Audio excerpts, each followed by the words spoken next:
a special Talkin Dawgs segment with a guy that's been a dog before, a different kind of bulldog, but now he's a Mississippi State Bulldog. I'm happy to have Mr. Ryland Goede, who's joining me today from Georgia, about to be a Mississippi State guy. Just recently signed with Mississippi State. It was announced on Wednesday on signing day. Ryland, thanks for joining me, man.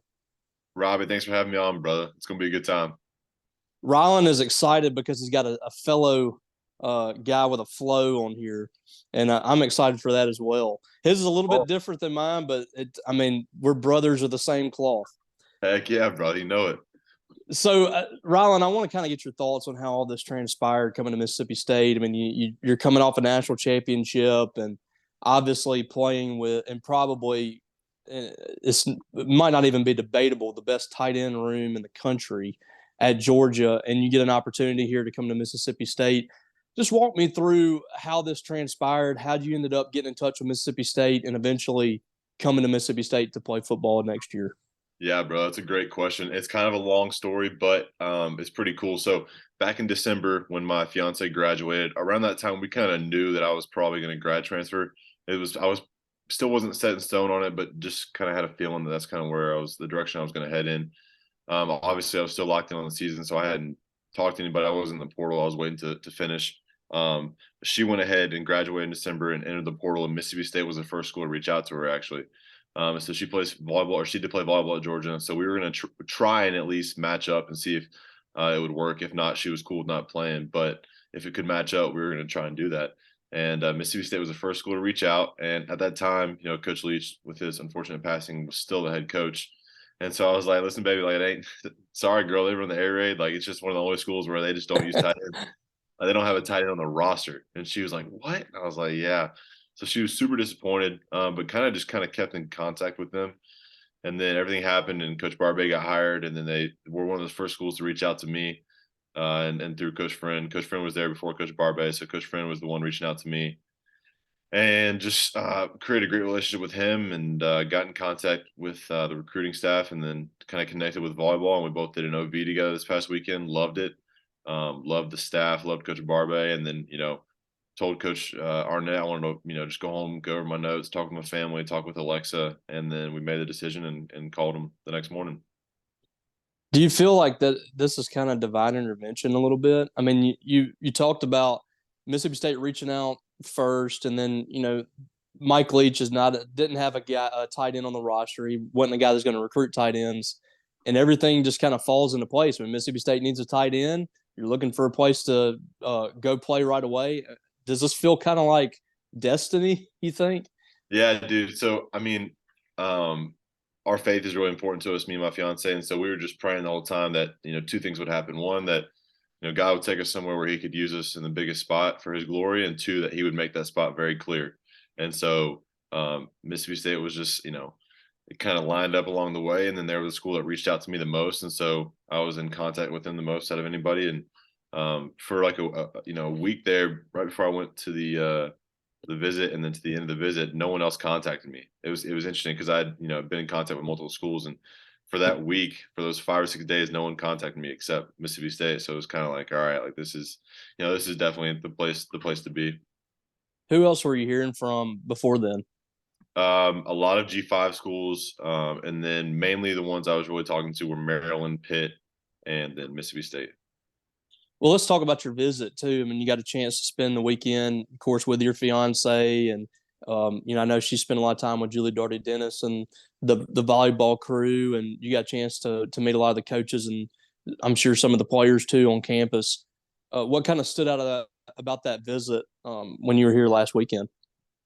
Dude, first of all, we loved Starkville. Like, it was, I mean, unbelievable. I remember thinking when we played there last year, we were kind of, in our hotel room and then kind of outside looking at, some of the surroundings. And I looked at my buddy and I was like, man, this would be a cool place for a kid to play.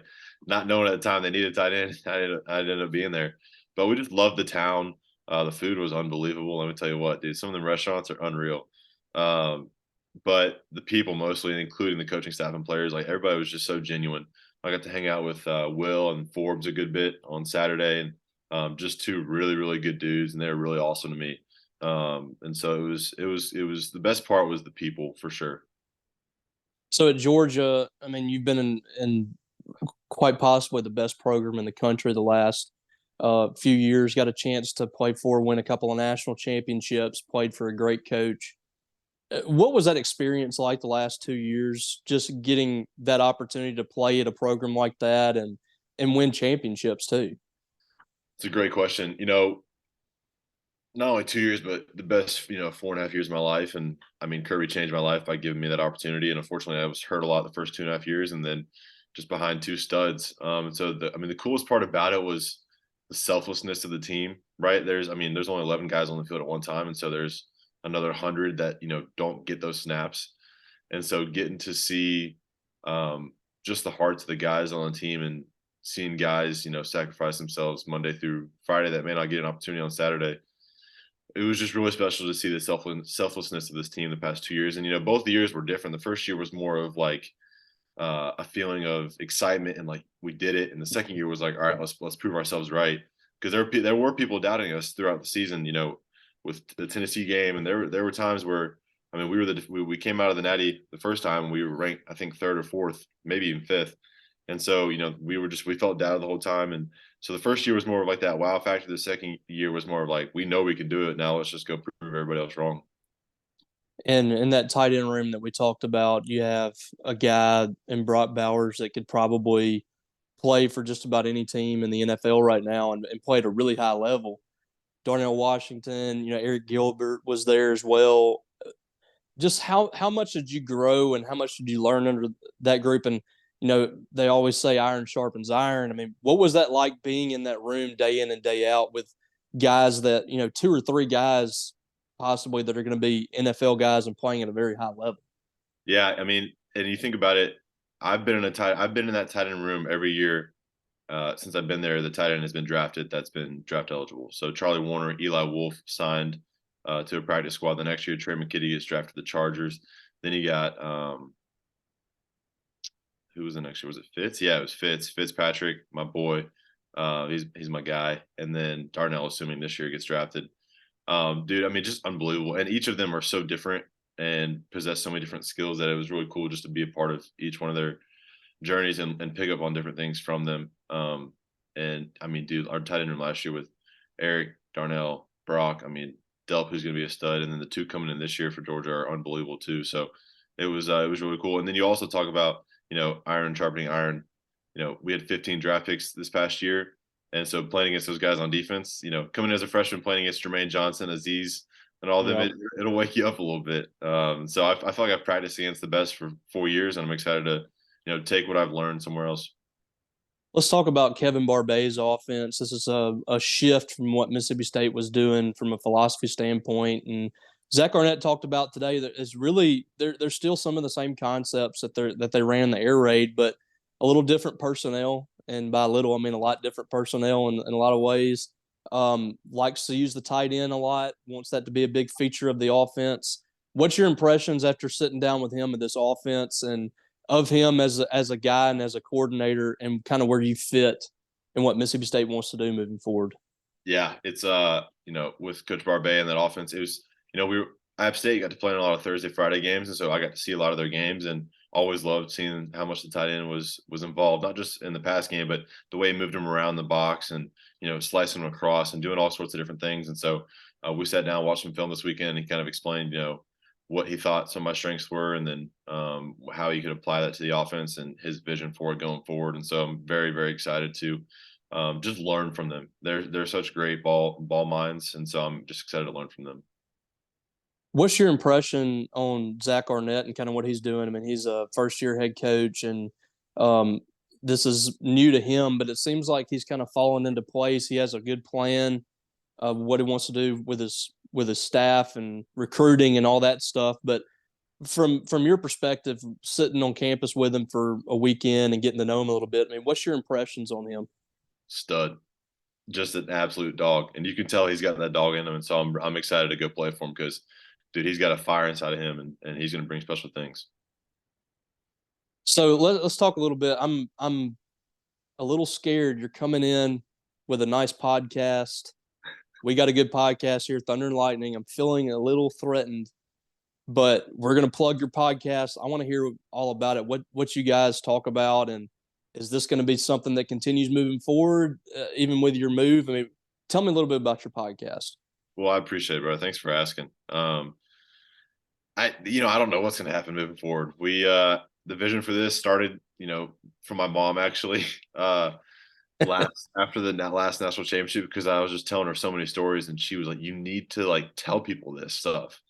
And obviously, some stuff's kept inside the locker room, and there's boundaries there, but there are so many stories that people would love to hear. And so, around end of COVID, I started following Bustin' with the Boys a little bit, and so that's kind of where the just the vibe of the podcast came from. Just two dudes shooting the crap, trying to tell stories and have guys on that can tell amazing stories. And so it's real talk with Ryland and Tate, and we just have a good time, talk ball, talk life, give a little insight to what it's like to be a player.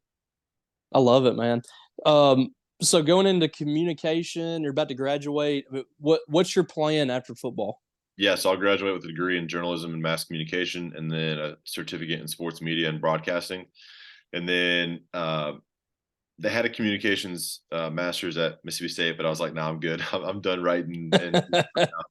So I'm gonna do the master's program. I think it's workplace leadership or leadership in the workplace, something like that. Mm-hmm.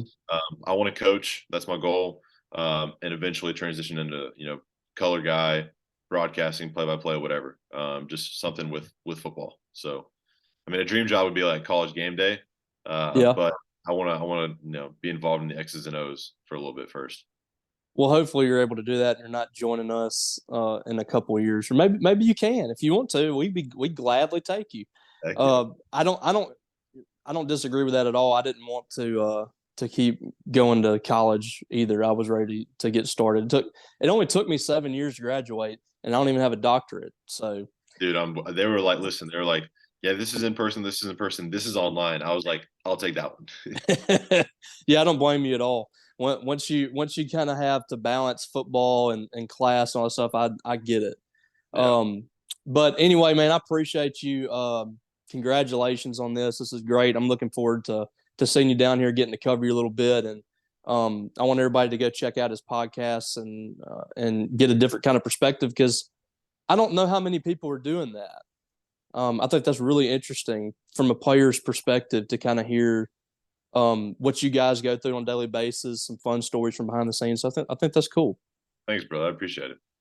Yeah, man. Well, food recommendations galore if you need them whenever you're ready. So we went to two places we went to. We went to Haverty's, I think. Harvey's. Harvey's. Yes. Harvey's, and we went to some breakfast place. Starville Cafe. Yep.